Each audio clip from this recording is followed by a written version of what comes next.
அதே போல நமக்கு வந்து ரோஜா செடிகளுக்கு வந்து பார்த்திங்கன்னா, செம்மண் இருந்ததுன்னா, நமக்கு நெறைய ரோஜாப்பூ வந்து நெறைய மொட்டுக்கள் வைக்கும். நல்லா மண்ணோட வளமும் வந்து நல்லாருக்கும்.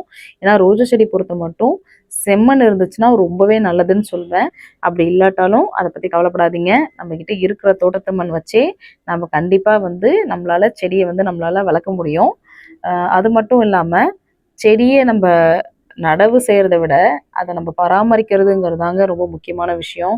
நம்ம எந்த அளவுக்கு நம்ம அந்த பிளான்ட்டுக்கு வந்து நம்ம கேரிங் குடுக்குறோமோ, ஸோ அந்த அளவுக்கு நம்மளால அதுலருந்து ஈல்டு எடுக்க முடியும். ஸோ நம்ம கையால ஒரு செடிய நட்டு, அதுல இருந்து ஒரு பூவ நம்ம எடுத்தோம்னா, அது எவ்வளோ ஒரு சக்சஸ்ஃபுல்லா இருக்கும். நமக்கு ஒரு ரொம்ப சந்தோஷமா இருக்கும். ஸோ இது ஒரு பெரிய ராக்கெட் சயன்ஸ்லாம் கிடையாதுங்க. கண்டிப்பா நம்பளால முடியும். நீங்களும் நிச்சயமா வீட்ல வந்து ட்ரை பண்ணி இதே மாரி நட்டு பாருங்க. கண்டிப்பா பெஸ்ட் ரிசல்ட் வரும்.